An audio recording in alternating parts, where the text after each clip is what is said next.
أعوذ بالله السميع العليم من الشيطان الرجيم. بسم الله الرحمن الرحيم. السلام عليكم ورحمة الله وبركاته. الحمد لله رب العالمين. الحمد لله الذي فضلنا على كثير من عباده المؤمنين. الحمد لله الذي أعزنا بالإيمان عزا وأكرمنا بالإسلام دينا وألف بين قلوبنا فجعلنا أحبة وإخوانا. أشهد أن لا إله إلا الله وحده لا شريك له وأشهد أن محمدا عبده ورسوله.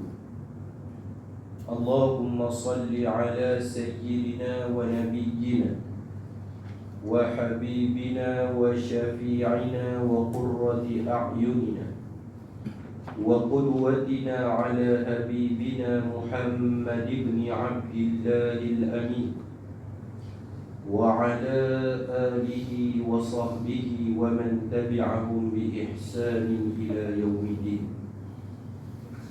قال سبحانك لا علم لنا إلا ما علمتنا إنك أنت العليم الحكيم.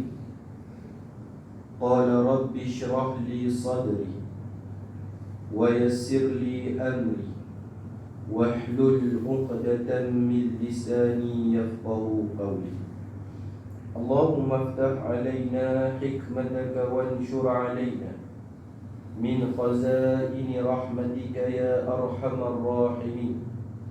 اللهم إنا نعوذ بك من الهم والحزن ونعوذ بك من العجز والكسل ونعوذ بك من الجبن والبخل ونعوذ بك من غلبة الدين وقهر الرجال.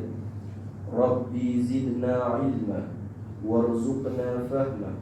اللهم إنا نسألك حبك وحب من يحبك والعمل الذي يبلغني حبك. اللهم اجعل حبك أحب إلي من نفسي وأهلي ومن الماء البارد. آمين اللهم آمين. قال الله تعالى في القرآن الكريم: أعوذ بالله من الشيطان الرجيم. يا أيها الناس إنا خلقناكم من ذكر وأنثى وجعلناكم شعوبا وقبائل لتعارفوا إن أكرمكم عند الله أتقاكم إن الله عليم خبير. Sadaqallahul Azim. Wahai manusia, sesungguhnya kami telah menciptakan kamu daripada lelaki dan perempuan, dan kami telah menjadikan kamu berbagai bangsa dan bersuku puak, supaya kamu saling kenal mengenali di antara satu sama lain, beramah mesra di antara satu sama lain. Sesungguhnya semulia-mulia kamu di sisi Allah itulah daripada kalangan orang-orang yang bertakwa. Sesungguhnya Allah Subhanahu wa ta'ala Maha mengetahui lagi Maha mendalam pengetahuannya tentang apa yang kamu lakukan.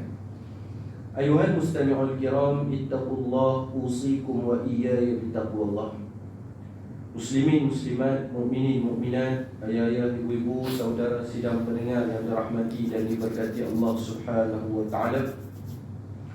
Mudah-mudahan semua yang berada di dalam majlis ilmu pada tengah hari ini Allah ampunkan dosa kita. Allah tetapkan iman kita sehingga ke akhir hayat kita. Allahumma a'inna ala dzikrika wa syukrika wa husni ibadatik. Amin. Allahumma amin. Apa khabar Abang Adi? Semua sihat ke? Macam tak sihat ke? Semua mantap. Syafakallah. Moga-moga Allah bagi sihat, selamat, terpelihara pada penyakit-penyakit yang tak diingini. Baik, yang pertamanya kita panjatkan syukur yang tak terhingga kepada Allah Subhanahu wa taala di atas nikmat iman dan Islam, nikmat kesihatan, nikmat ketenangan, dapat melaksanakan ibadah secara terus-menerus, dipilih oleh Allah untuk berada di dalam majlis ilmu yang barakah ini, menjadi tetamu Allah yang mulia. Mudah-mudahan segala nikmat-nikmat ini kita kembalikan kepada Sang Pencipta alam, itulah Tuhan Rabbul Alamin, dengan kita mentaati segala suruhan Allah Subhanahu wa taala secara bersungguh-sungguh, dan kita meninggalkan segala larangan Allah Subhanahu wa taala secara bersungguh-sungguh. Sebelum kita nak meneruskan kepada kuliah kita pada tengah hari ini, saya mohon jasa baik tuan-tuan untuk sama-sama kita hadiahkan Al-Fatihah buat almarhum Ustaz Nana kita. Sekali saya cerita sikit kat tuan-tuan. Bikiramil Fatihah. A'udzubillahi minasyaitanirrajim. Bismillahirrahmanirrahim. Alhamdulillahi rabbil alamin. Ar-Rahmanir-Rahim. Maliki yaumiddin. Iyyaka na'budu wa iyyaka nasta'in. Ihdinas siratal mustaqim. Siratal ladzina an'amta 'alaihim ghairil maghdubi 'alaihim waladdallin. Amin. Semoga Allah ampunkan dosa almarhum Ustaz Nana kita. Allah tempatkan dia daripada kalangan hamba-hamba Allah yang saleh. Sekadar pengetahuan lah untuk tuan-tuan, saya mengajar di Surau Culan Tawa ni asbab Ustaz Nana lah. Ustaz Nana zaman tu Haji Rasul dulu, mula-mula balik daripada Yaman, 6 bulan saya cuti. Ingat lagi Ustaz Nana bawa saya main duduk di KL ni, di Ma'had Tahfiz Mambaul Hufaz. Surau ni tuan-tuan, dulu satu ketika dahulu, masa dulu Ustaz Nana abang sempat tak? Tak sempat lah. Surau ni banyak membantu. Ustaz Nana dulu dia main mengajak di Selangor ni sebab nak cari dana beli satu rumah tahfiz. Abang adik ada lagi masa tu? Ada tuan-tuan yang ingat-ingat lah. Banyak sumbangan surau ni sehingga kita berjaya beli rumah harga RM350,000 Malaysia cash para jemaah. Hanya kutipan sepanjang Ramadan saya dengan Ustaz Nana cari sepanjang kuliah. Jadi masa balik Yaman, Ustaz Nana pun bawa saya main. Masa tu saya mengajar Quran di Ma'had Tahfiz tersebut untuk orang tua-tua. Lepas sekolah dapat kira perintah keluar lah daripada tuan rumah, jadi terpaksa nak beli. Ustaz Nana pun habaq kat saya, jomlah tolong dia sama-sama. Mula saya mengajar kitab apa di sini Abang Adik tahu tak? Saya ingat sampai sekarang ni lebih kurang 8-9 tahun yang lalu tuan-tuan. Itulah kitab Kabair Al-Dzunub Imam Al-Zahabi, dosa-dosa besar. Masa tu balik cuti 6 bulan. Jadi ringkas ceritanya tuan-tuan, ada yang bertanya, Tuan Haji Rasul pun tanya, ni baru kuliah kedua selepas pada balik umrah ni. Ni baru kuliah kedua. Jadi saya sekadar nak habaq kat tuan-tuan, Ustaz Nana ni orang yang sangat bagus lah. Masa hidup kita pun tak sangka. Masa hidup kita kena buat baik dengan semua orang. Satu yang mukadimah tadi kita baca firman Allah daripada surah Al-Hujurat tu, surah yang ke-49 ayat yang ke-13 yang tadi tu. Allah Ta'ala kata tujuan hidup atas dunia kita nak berkenal-kenalan antara satu sama lain. Tuan-tuan, saya ringkas cerita, tak mau panjang-panjang. Allah uji dia macam-macam lah dalam hidup. Buah pinggang 90% bocor apa semua ni. Last sekali jantung kena pasang stent. Tapi hari kematian dia tak ada sakit apa pun. Hari kematian dia tak ada sakit apa. Lebih daripada 3,000 orang hadir tuan-tuan. Subhanallah, siapa nak sangka. Dan tuan-tuan tengok mati dia pun dia tahu dah bila dia nak mati. Demi Allah, di depan kitab yang mulia ni, saya duduk masa sebelum pergi umrah, dia pesan kat saya jubah 2 like. Saya pun dah 4 bulan dekat nak balik Pulau Pinang sebab terlalu sibuk. Bulan ni baru nak balik. Dia telefon saya, dia kata, "Cik nak pergi umrah?" Betul. tolong beli jubah kat Nana 2 helai. Dia nak jubah kain seluar selek yang tebal tu. Sebab bila buah pinggang bocor, duduk dalam kuliah ni sejuk, nak terkencing sat-sat. Jadi dia nak pakai jubah. Itu saya kata, sembang lah panjang dia, sejam lebih sembang tentang keadaan semasa apa semua ni. Siapa tak sangka tuan-tuan, Pi umrah. Hari pertama saya selesai buat umrah 3 pagi tak tidur sampai sembahyang subuh. Jadi pagi tu balik tu yang abang adik tu ada Rasul tengah duk tidur. Selepas pukul 9 pagi tu orang duk telefon ni, punya duk telefon sampai bantai saya tidur tu panas. Panas tuan-tuan. Panas, saya berkata, awak bantai ni panas. Tengok telefon sampai dah tinggal 24% bateri. Je orang punya duk telefon ni nak dapat kepastian. Pasal jemaah tak tahu, kata saya pun duduk dah di Mekah. Betul ke Ustaz Nana meninggal? Terkejut yang teramat-amat. Letaklah telefon dan saya pun terus telefon ke adik dia, abang sepupu saya lah Ustaz Nana ni tu kan. Telefon ke adik dia, tanya memang betul tu kan. Ringkas ceritanya, depa satu keluarga baru balik pada Langkawi. Semua sakit. Depa pergi 23 orang, semua balik main Malaysia sakit. 6 hari dah balik daripada Langkawi. Kemudiannya tengah hari tu 3 jam sebelum dia meninggal, dia telefon adik dia nak cakap dengan mak. Mak dia. Mak dia duduk di Pulau Pinang, dia duduk di rumah mak mentua dia di Guak Cempedak. Nak cakap dengan mak. Jadi yang adik-adik dia ni pun bagi tahu, kata, oh mak tu ada di rumah. Dia kata tolonglah balik cepat sikit nak cakap dengan mak sebab aku nak meninggal dah, tak lama lagi. Dia pun terkejut, tak ada dah. Dia pun kata, Nana jangan duduk merepek. Orang utara cakap biasa lah. Nana jangan duduk merepek, makan ubat pergi tidur. Tak ada kata kot jantung problem ke apa. Memang pun doktor sahkan tak ada apa. Kot kata tengah sakit seminggu tak ada apa. Memang sakit sebab perjalanan jauh pergi Langkawi dengan kesihatan dia. Lepas 3 jam tuan-tuan meninggal betul. Cepat jaga gambar. Oh, tu yang saya share gambar tu.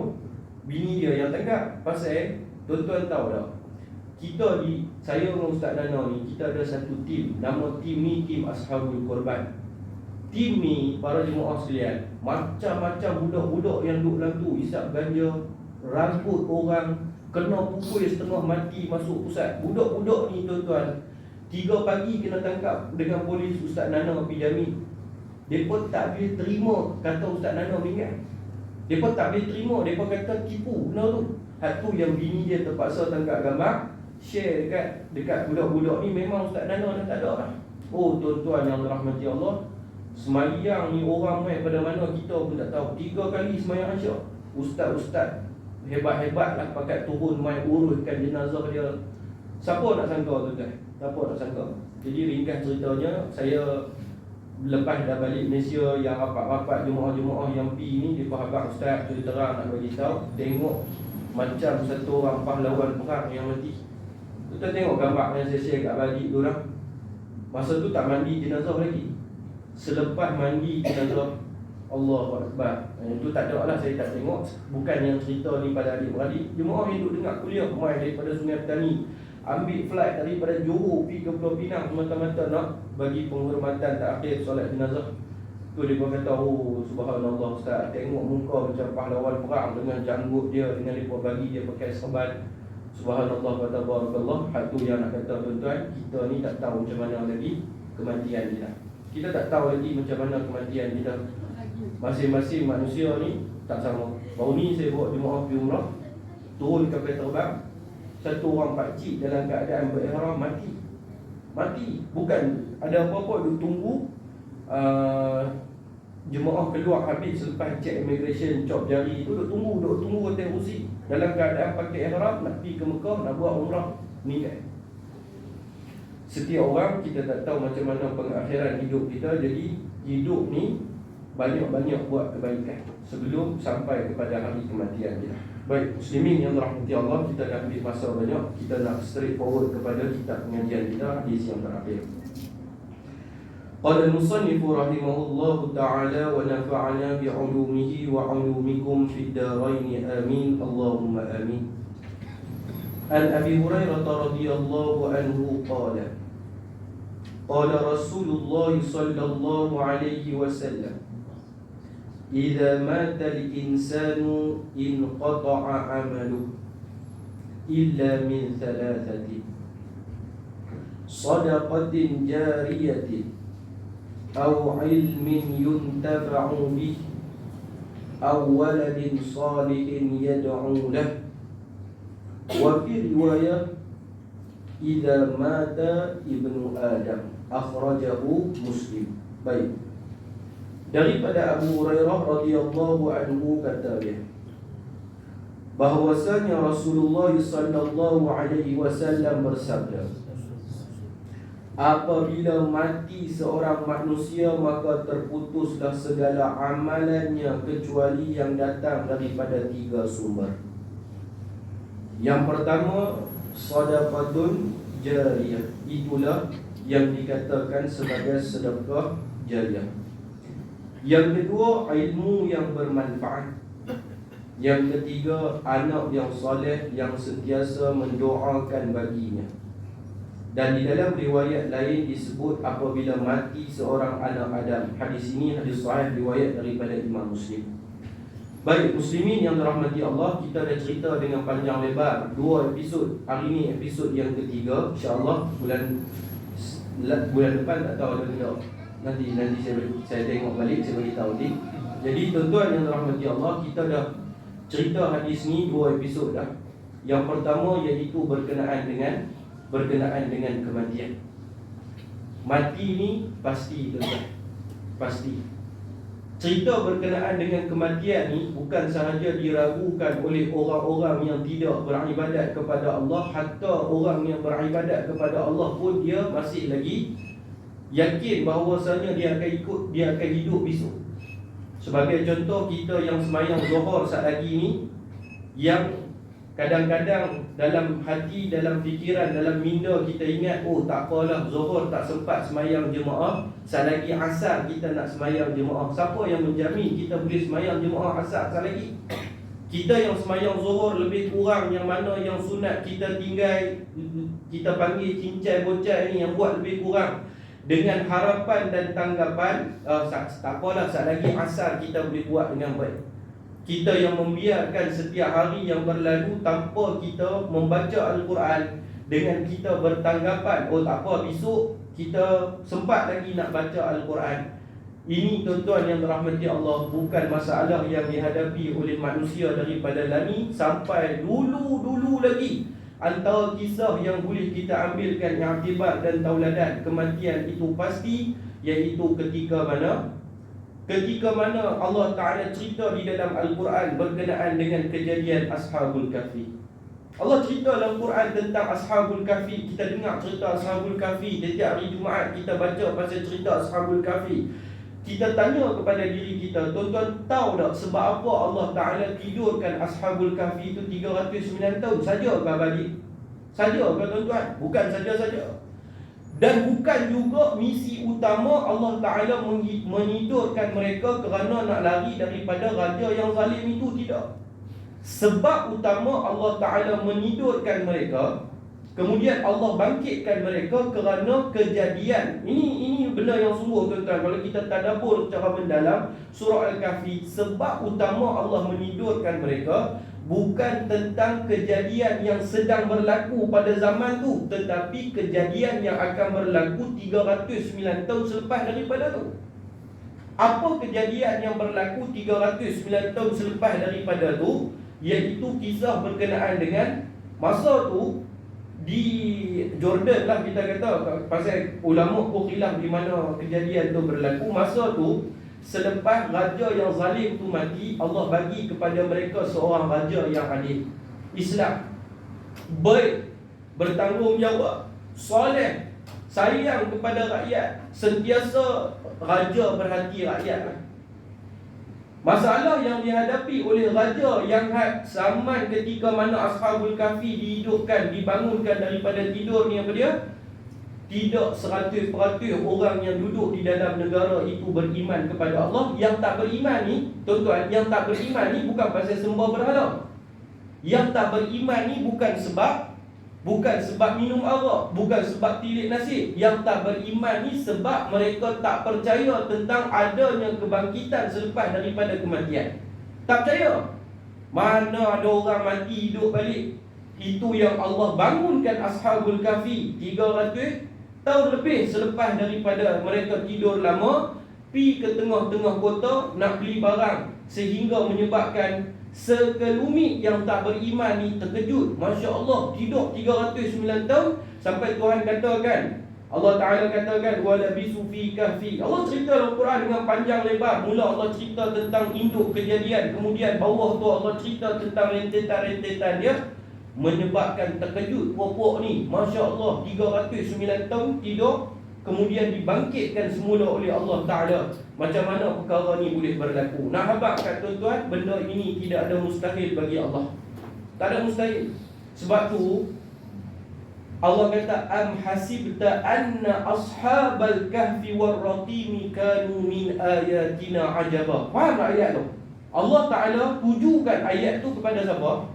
Kepada Yahudi yang main tanya Nabi. Am hasibta, apakah kamu mengira ashabal kahfi warraqimi kanu min ayatina ajaba. Dengar cerita ashabul kahfi ni adalah perkara yang paling menakjubkan dalam hidup kamu sehingga kamu beriman. Siapa mengaji tafsir dia faham. Yang pertama Allah tuju kepada Yahudi, yang kedua Allah tuju kepada siapa? Yang kedua Allah tuju kepada golongan-golongan yang hidup selepas daripada raja yang zalim tu, tetapi tidak beriman kepada Allah semata-mata kerana mereka tidak percaya tentang adanya kebangkitan selepas daripada kematian.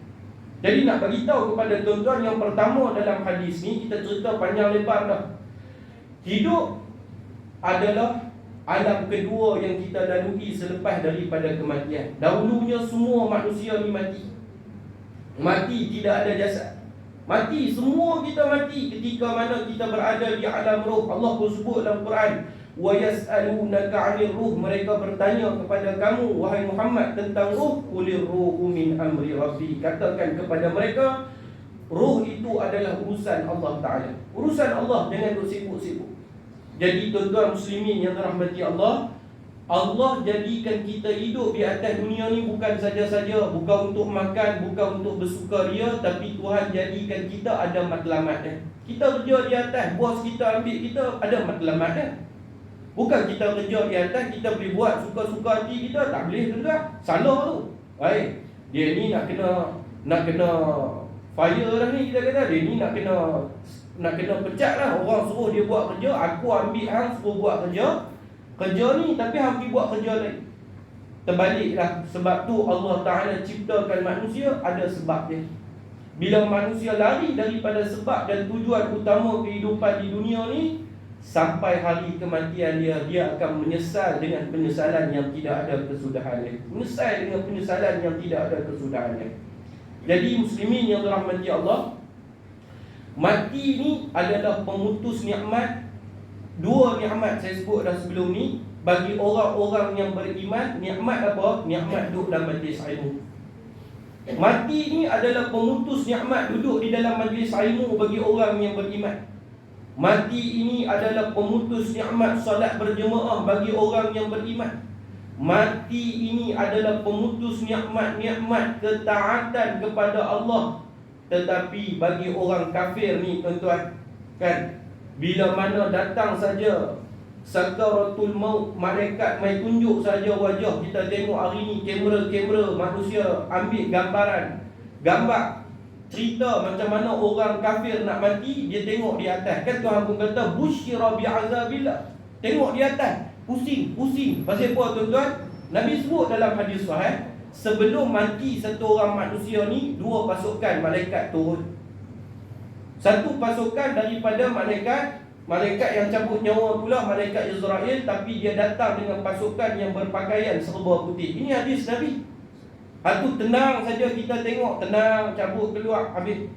Tapi bagi orang yang kafir di sini tidak semestinya di atas dunia dia sembah berhala. Kadang-kadang di atas dunia dia juga semayang, mengaji, puasa, tetapi tidak diterima disebabkan banyak perkara-perkara yang dia buat. Bila malaikat tadi turun, kata Nabi, dia turun dengan satu pasukan, yang mana keseluruhan mereka berpakaian berwarna biru, menunggang kuda yang berwarna hitam, mata mereka merah, dan bila mana mereka turun, tak sempat lagi nak sampai kepada bakal jenazah tersebut, terkejut hamba Allah tadi, busyira bi'azabillah, tengok malaikat tadi sudah menjadi satu azab. Sebab tu dia nak menghindarkan diri, pusing tengok ke mana malaikat ni nak main, sehingga akhirnya kematian tanpa dia sedari, pemutus bagi nikmat kehidupan dunia yang menipu ni tuan-tuan. Habis. Tak ada dah seronok-seronok nak boleh konvoi motor pergi tang sana. Tak ada dah tuan-tuan nak boleh makan macam mana duk atas dunia ni makan. Yang selalu manusia cakap, tuan-tuan tengok ni muhasabah sebelum nak pergi kepada ilmu ni pula. Penting ni. Yang selalu manusia cakap, suami bagi tahu kepada isteri, mak hang dulu masa nak mati, dia teringin nak makan bangau, aku tak ada nak pergi ambil bangau. Ini yang selalu manusia cakap. Ayah hang dulu sebelum dia mati, Allah, dia teringin nak pergi Pulau Langkawi, tapi mak tak ada cuti masa tu. Jarang-jarang kita dengar manusia ni bercakap, Allah, bapa hang masa dia nak mati, dia teringin sangat-sangat nak pergi buat haji, dia teringin sangat-sangat nak pergi buat umrah, tapi tak berkesampaian. Macam mana yang apa berita yang selalu kita dengar, itulah yang kebanyakan manusia fikir. Kesian kita kata. Order dah makan, tak ada nak makan. Hatimil lazat, kata Nabi SAW. Baik, tuan-tuan muslimin yang dirahmati Allah, walaupun sedemikian, untunglah bagi orang yang duduk di atas dunia, falyamal amalan salihan maqbula, dia banyak buat kebaikan kepada Allah. Banyak buat kebaikan. Ada kebaikan yang mana saham dia mengalir sehingga ke akhir akhirat. Ada kebaikan yang mana saham dia di dunia pun dia dapat, di akhirat pun dia dapat, tetapi tidak mengalir sehingga ke alam kubur dan membawa bekal kepada hari akhirat.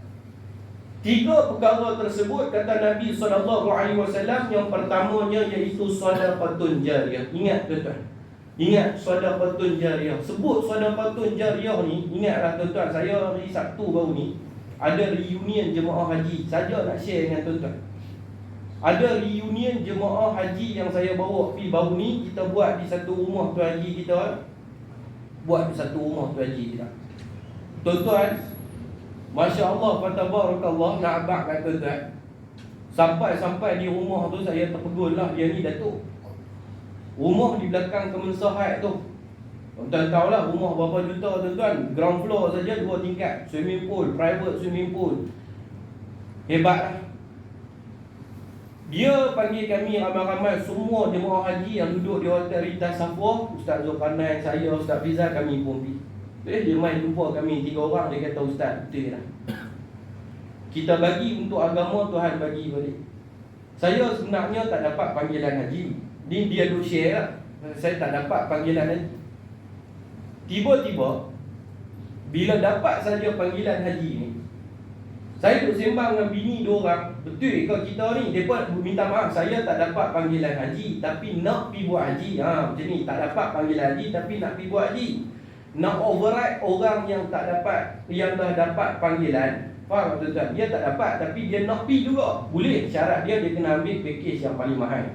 Package yang paling mahal, dia decide nak pergi dengan travel yang saya kerja lah, Raiha Travel, iaitu RM78,000 Malaysia tuan-tuan. RM78,000 Malaysia. Tapi panjang lah kalau nak cerita, tak mau cerita banyak-banyak. RM78,000. Jadi dia suami isteri, betul ke kita ni? Untuk agama RM78,000, fikir 5-6 kali. Rumah dia harga hampir 7 juta tuan-tuan. Saya yang tengok ni duk fikir lah. Dia duk cerita, kita sampai tadi terpegun tengok dengan koleksi Porsche dia. Dia duduk berselang berapa rumah saja. Rumah Tengku Mizan kita di belakang Kemensahat tu. Okey tuan-tuan yang dirahmati Allah, tiba-tiba fikir Reha bagi tempoh seminggu daripada sekarang untuk bagi keputusan. Lah korek pi korek mai, bahasa ni tuan-tuan, korek pi korek mai. Yang ada tu tak tahulah, korek pi korek mai. Okeylah kita pi buat haji ustaz. Terang saya abang di otak ni duk teringat lagi, boleh cover balik ke 78,000 kali 2 ni, 2 orang ni, manusia ni untuk dunia, untuk agama ni. Lah selesai buat haji, dia kata 2 minggu 3 minggu duk teringat, duduk di sana 60 hari lebih, lupa dah. Balik Malaysia dia ada syarikat dia tuan-tuan. Dia ada syarikat dia. Budak-budak buat kerja, dia dapat projek tuan-tuan berapa trilion saya tak tahu. Dia dapat projek. Dia dapat projek tu, benda mula sekali yang dia teringat betul janji Allah, kalau berkeluar dia untuk agama, Tuhan bagi bukan triple, tak tahu nak apa. Ini untuk diri sendiri, apatah lagi untuk agama Allah, untuk orang yang memerlukan. Faham tuan-tuan? Satu Nabi SAW kata, mati satu orang manusia ni antara saluran yang akan membantu dia di alam kubur, yang pertama sekali Nabi kata sedekahun. Nabi SAW kata sedekahun jariah, sedekah jariah yang besar pahala dia. Dunia lagi Allah Ta'ala bagi kebaikan demi kebaikan, apatah lagi di akhirat, sehingga ke dalam lubang kubur dia mengalir pahala yang berlipat kali ganda. Ini yang pertama. Saya tak mengurai yang panjang, kita cerita lagi. Hari ini kita nak tengok kepada tajuk yang kedua yang besar ni tuan-tuan, iaitu berkenaan dengan kata Nabi SAW, iaitu au ilmin yuntafa'u bi, iaitu berkenaan dengan perkara kedua yang akan membantu seseorang yang berada di alam kubur itu, ialah ilmu bermanfaat yang membantu orang lain. Kita tengok sikit, bila sebut kata ilmu bermanfaat ni, macam mana yang dikatakan dengan ilmu yang bermanfaat. Muslimin yang dirahmati dan diberkati Allah Subhanahu wa ta'ala, di dalam Al-Quran, ingat, di dalam Al-Quran Allah Subhanahu wa ta'ala menjelaskan bahwasanya ilmu ini, ilmu yang diturunkan di atas muka bumi Allah ni, ada dua cabang dia. Ada dua cabang dia. Satu yang dimaksudkan dengan ilmu yang bermanfaat, iaitu ilmu yang terpuji. Ilmu yang bermanfaat ini iaitu ilmu yang terpuji. Yang keduanya, kadang-kadang Al-Quran menceritakan kepada kita berkenaan dengan ilmu yang tidak bermanfaat, iaitu ilmu yang menjadikan seseorang yang mengamalkan ataupun mempelajari ataupun mempercayai perkara-perkara tersebut, dia menjerumuskan diri dia ke dalam lembah kebinasaan. Saya bawa main dulu dalil-dalil Quran, kita tengok. Di antara kata-kata Allah Subhanahu wa ta'ala di dalam Al-Quran, di antaranya firman Allah di dalam surah Az-Zumar, surah yang ke-39 pada ayat yang ke-9. Kata Allah Subhanahu wa ta'ala, A'udzu billahi minasyaitonir rajim. Qul hal yastawi alladhina ya'lamuna walladhina la ya'lamun. Allah Ta'ala tanya yang pertama tuan-tuan, Qul hal yastawi alladhina ya'lamuna walladhina la ya'lamun. Allah tanya ni, tanya kat siapa? Kepada semua manusia yang berakal. Qul, katakan, hal yastawi alladhi, apakah sama orang yang mempunyai ilmu pengetahuan dengan walladzina la ya'lamun, orang yang tidak mempunyai ilmu pengetahuan, sama atau tidak? Memang tak sama lah. Memang tak sama. Zaman sekarang ni muslimin yang dirahmati Allah Subhanahu wa ta'ala, kita tengok, contohlah saya sebut cabaran. Tadi abang kita tanya kat saya, Ustaz, ni pasal apa harga hotel di Saudi ni naik, harga pakej umrah naik? Saya tak mau ulas bab tu. Saya nak ulas bab tak semua orang yang pergi ke Mekah ni ada ilmu pengetahuan, ada pengetahuan yang baik di dalam melaksanakan ibadat. Ingat tuan-tuan, kita pergi buat umrah, kita ambil cuti, tujuan pergi buat umrah untuk apa bagi? Tujuan dia, misi utama pergi buat umrah sebab apa? Pandai pun, hak tu yang nak dengar tu. Tuan-tuan ambil cuti 14 hari, 12 hari, 13 hari, nak pergi buat umrah. Nak buat apa? Nak buat ibadat. Isteri kata nak pergi buat ibadat. Masa nak pergi buat ibadat ni terlepas dah tanggungjawab atas dunia sementara waktu. Masa kita duduk atas dunia, kadang-kadang semayang terlewat pasal hantar anak pergi sekolah, kadang-kadang terlewat hadir majlis ilmu pasal tunggu anak balik sekolah, kadang-kadang semayang jemaah masbuk. Pasal apa tuan-tuan? Pasal tanggungjawab atas dunia. Bini nak kena sediakan makan kat suami, suami nak kena sediakan keperluan kepada isteri.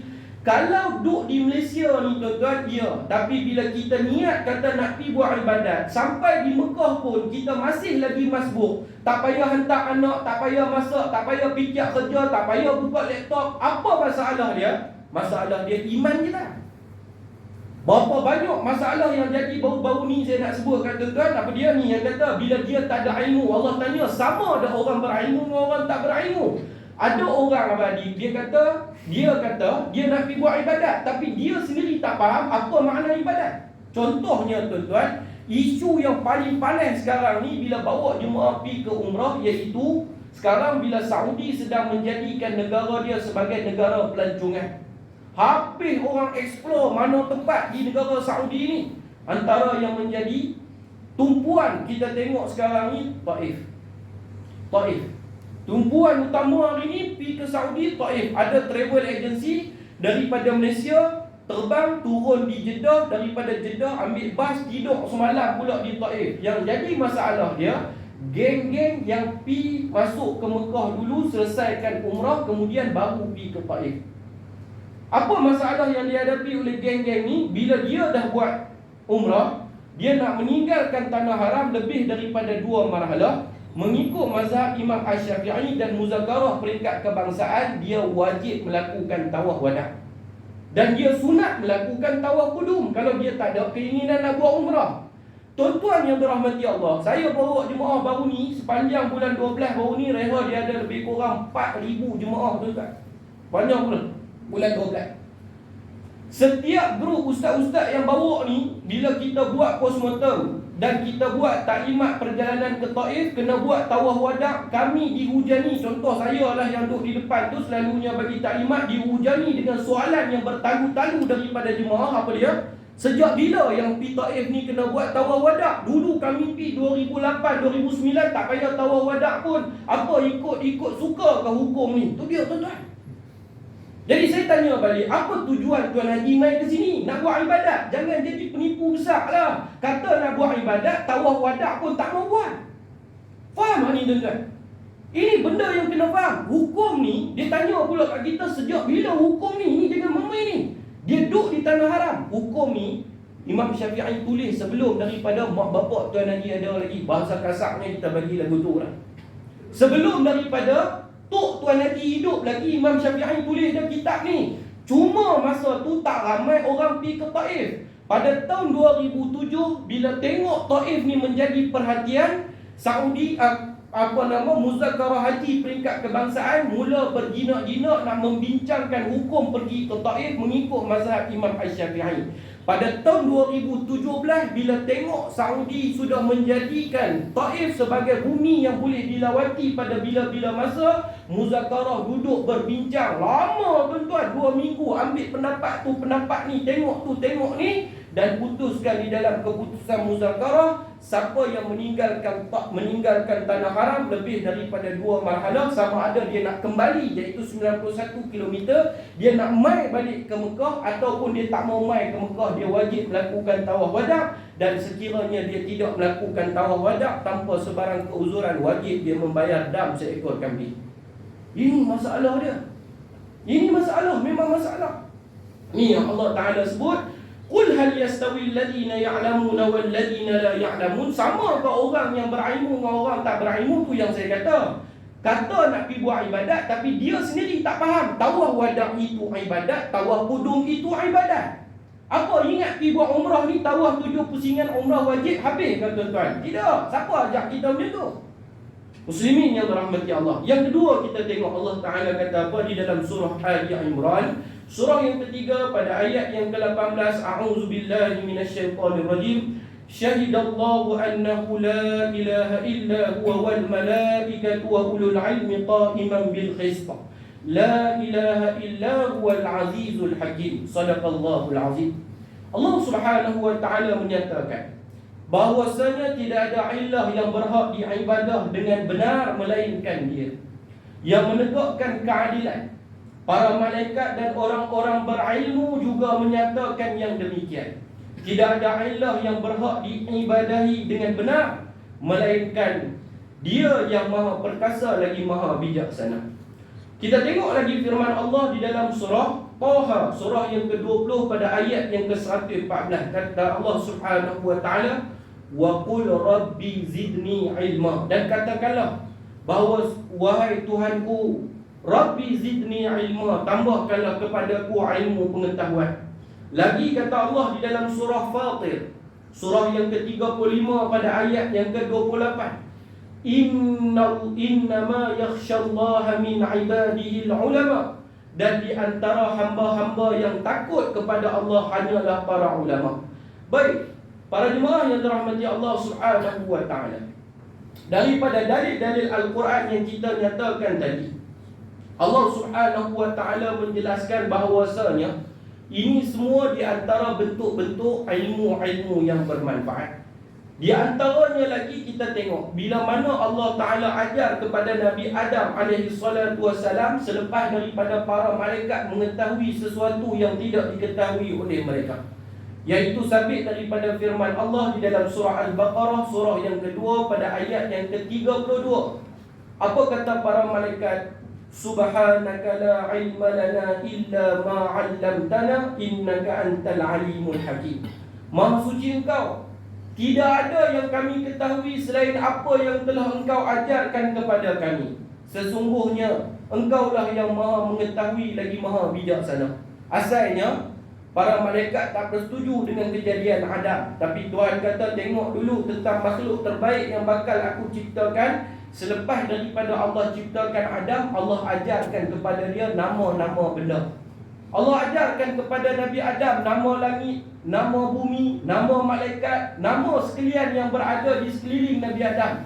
Sedangkan malaikat yang sudah ratusan ribu tahun beribadat kepada Allah pun tak tahu benda-benda tu. Bila Nabi Adam pun sebut, maka terkejut para malaikat ni dan mereka berkata, Subhanaka la ilma lana illa ma 'allamtana innaka antal alimul hakim. Sama juga kisah kita baca di dalam surah Al-Kahfi, tuan-tuan, ketika mana Nabi Musa bertemu dengan Nabi Khidir alaihi salatu wassalam. Allah Subhanahu wa taala kata di dalam surah Al-Kahfi, surah yang ke-18 pada ayat yang ke-66, a'udzubillahi minasyaitonir rajim, hal attabi'uka 'ala an tu'allimani mimma 'ullimta rusyda. Kata Allah Subhanahu wa taala, bolehkah aku mengikuti kamu? Ni Nabi Musa bagi tahu kepada Nabi Khidir. Tujuan dia apa? An tu'allimani, supaya kamu mengajarkan kepada aku mimma 'ullimta rusyda, iaitu tentang ilmu-ilmu bermanfaat yang kamu miliki kepada aku. Muslimin yang dirahmati Allah, ini semua kategori ilmu-ilmu yang bermanfaat. Sekarang ni kita nak tengok, tumpang masa 2 minit, 3 minit lagi ni, apa pula yang dikatakan ilmu yang tak bermanfaat. Faham tak?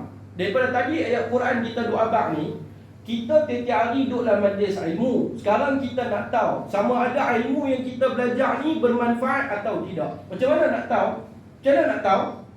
Nak tahu kata kita ni mempunyai ilmu, memiliki ilmu, mendapat ilmu yang bermanfaat, senang saja. Orang yang berilmu itu adalah orang yang takut kepada Allah. Kalau duduk kuliah satu hari 4-5 kali pun dalam diri tetap tidak ada takut kepada Allah, itu bukan ilmu yang bermanfaat. Ini kunci dia. Itu yang lu baca ayat-ayat Quran daripada atas tadi. Bukan kata ilmu yang bermanfaat itu banyak ibadat kepada Tuhan, tetapi di dalam diri tidak ada akhafullah, tak ada takut kat Tuhan. Oh, semayang gila-gila semayang, keluar daripada semayang tengok perempuan serupa tu juga. Yang perempuan tengok lelaki serupa tu juga. Semayang gila-gila tapi aurat tak tutup. Tak ada ilmu yang bermanfaat dalam diri dia. Ni kita bawa main dalil-dalil tadi. Sekarang ni kita nak tengok pula ilmu yang asal dia Allah Ta'ala buat turun kepada manusia sangat bermanfaat, tetapi tidak diambil pelajaran dan pengajaran oleh manusia sehingga ilmu itu menjadi tidak bermanfaat. Yang pertama, firman Allah di dalam surah Al-Jumu'ah, surah yang ke-62 pada ayat yang ke-5. Apa Allah Ta'ala kata? Tengok. Mathalul ladhina hummilut tawrata thumma lam yahmiluha kamathalil himari yahmilu asfara. Bi'sa mathalul qawmil ladhina kadzabu biayatina tillah wallahu la yahdil qawmaz zalimin. Perumpamaan orang-orang yang diberi tugas, yaitu membawa kitab Taurat, kemudian mereka tidak membawanya dan tidak mengamalkannya. Kitab Taurat Allah buat turun kat siapa, abang? Nabi Musa alaihissalam. Allah buat turun kitab Taurat bagi kat Nabi Musa. Nabi Musa bermunajat punya lama di atas bukit Tursina 40 hari, asal 30 hari, kemudian 40 hari Tuhan pun buat turun mai kitab Taurat bagi kat dia. Bila Nabi Musa dapat kitab Taurat, buat turun mai kepada pengikut dia Bani Israel, apa yang jadi? Mereka tak beriman. Allah Ta'ala kata apa? Allah Ta'ala bagi perumpamaan, masalul ladina humilut Taurata thumma lam yahmiluha kamasalil himari yahmilu asfara. Itulah perumpamaan mereka seperti mana? Keldai, kata Allah. Seperti keldai. Macam kita pelekat ayat Quran punya besar, Bismillahirrahmanirrahim, yang tu yang ni macam-macam, tiba-tiba isteri tutup aurat pun tidak, anak dara tutup aurat pun tidak. Apa makna slogan Quran yang kita bubuh tu? Minta maaf banyak-banyak tuan-tuan, bukan suka-suka sebut. Ini perumpamaan ahli kitab. Tuhan bagi Taurat, Nabi pergi bermunajat bukan main punya lama, tiba-tiba apa yang berlaku, dia pun tak beriman. Semayang bagai nak rak, kemudian duduklah majlis ilmu, tapi bila mai kepada hukum Islam, kena cerita lain, kena bertimbang lain. Ini salah. Ini salah. Satu. Lalu kata Allah, sangatlah buruk perumpamaan orang-orang yang mendustakan ayat-ayat Allah dan mereka tidak akan diberi petunjuk. Mereka lah orang-orang yang zalim. Satu. Yang kedua, tengok ilmu yang tak bermanfaat. Ilmu yang tidak bermanfaat itulah yang dimaksudkan oleh Allah di dalam surah Al-Baqarah, surah yang kedua, ayat yang ke-102, iaitu ilmu sihir. Allah Subhanahu wa ta'ala berfirman, wa yata'allamuna ma yadurruhum wa la yanfa'uhum wa laqad 'alimu laman ishtarahu ma lahu fil akhirati min khalaq wa la bi'sa ma syarau bihi anfusahum law kanu ya'lamun. Mereka mempelajari sesuatu yang mencelakan dan tidak memberi manfaat kepada mereka, dan sesungguhnya mereka sudah tahu barang siapa yang membeli ataupun menggunakan sihir itu nescaya tidak akan dapat keuntungan di akhirat. Sesungguhnya sangat buruk perbuatan mereka, iaitu golongan yang menjual dirinya dengan sihir sekiranya mereka mengetahui. Muslimin yang dirahmati dan diberkati Allah Subhanahu wa ta'ala. Banyak lagi ni tuan-tuan. Lastnya ayat Quran kita ambil, firman Allah di dalam surah Ar-Rum, surah yang ke-30 pada ayat yang ke-7, ya'lamuna zahiran minal hayatid dunya wa hum 'anil akhirati hum ghafilun. Mereka hanyalah mengetahui yang lahir sahaja. Yang dimaksud dia orang yang menuntut ilmu sihir ni, daripada kehidupan dunia, sedangkan terhadap kehidupan akhirat itu mereka lalai. Mereka lah golongan-golongan yang rugi. Baik, tuan-tuan, kita tengok kesimpulannya. Bila kita sebut sebagai ilmu yang bermanfaat, bila kita sebut ilmu yang bermanfaat ini, yang pertama kita kena ingat, setiap sumber ilmu yang datang di dalam Islam ini mestilah melalui Al-Quran, hadis, ijma' dan sumber-sumber hukum yang diiktiraf di dalam Islam. Tanda seseorang itu mempunyai ilmu yang bermanfaat. Banyak pendapat Syekhul Islam Ibnu Taimiyah, Ibnu Rajab, banyak. Saya tak sempat untuk senaraikan pada tengah hari ini, masa pun dah suntuk. Ringkaslah sekali nak beritahu tuan-tuan yang dirahmati dan diberkati Allah Subhanahu wa ta'ala sekalian, iaitu berkenaan dengan tanda kita memiliki ilmu yang bermanfaat. Sepakat para ulama kata, lagi kita menuntut ilmu, lagi kita zuhud dan tawaduk kepada diri kita. Bukan lagi kita menuntut ilmu, lagi menjadikan kita sombong. Asalnya ilmu tu ilmu yang bermanfaat, tapi bila hadir sombong, belaga, rasa nak bangga diri. Ilmu di sini dua lah tuan-tuan. Yang pertama ilmu keduniaan dan ilmu akhirat. Ilmu dunia dan ilmu akhirat. Ilmu dunia sebagai contoh, satu orang doktor. Semua ini adalah ilmu-ilmu yang bermanfaat, walaupun tidak disebut di dalam Al-Quran dan hadis. Tetapi tuan-tuan, sekiranya ilmu-ilmu ini kita diberi kekuasaan untuk menguasai ilmu tersebut, menyebabkan kita sombong, kita lupa kepada Allah, ini semua menjadi ilmu yang tercela kepada diri kita. Kita kerja di pejabat, formula tu kita seorang saja tahu. Dia juga dikategorikan sebagai ilmu yang bermanfaat. Ilmu baiklah, bukan ilmu mencuri, bukan ilmu hack sistem orang, tidak. Ilmu yang baik. Tapi bila orang nak main belajar, kita sombong pula, kita rangi tuan-tuan. Kita buat jual mahal pula. Asalnya ilmu tu bermanfaat, akhirnya menjadi tidak bermanfaat. Sebab apa? Sebab ni lah. Sama juga bila kita menuntut ilmu agama, yang pertama sekali kita nak tengok dalam diri, apakah ada rasa takut kepada Allah, ataupun lagi menuntut ilmu lagi tak ada takut kepada Allah. Bila lagi nuntut ilmu, lagi menjauhkan kita daripada takut kepada Allah, itulah ilmu yang tidak bermanfaat. Muslimin yang dirahmati Allah, mudah-mudahan insya-Allah bulan depan nanti akan datang kita sambung yang terakhir sekali sebelum menamatkan kitab kita, iaitu yang ketiga yang terakhir sekali, awwaladun salih, anak-anak yang soleh. Yang dikatakan anak yang soleh ni macam mana? Apa cara nak jadi anak yang soleh? InsyaAllah kita akan tengok pada episod last sekali. Apa yang baik itu daripada Allah Subhanahu Wa Taala, yang silap, yang salah daripada kesilapan dan kelalaian diri saya sendiri. Kita tutup majlis dengan tasbih kafarah dan suratul Asr. Subhanakallahumma bihamdika asyhadu an la ilaha illa anta astaghfiruka wa atubu ilaik. Wal 'asr innal insana lafi khusr illa allazina amanu wa 'amilus shalihat wa tawasaw bil haqqi wa tawasaw bis sabr. A'udzu billahi samil 'alim minasy syaithanir rajim.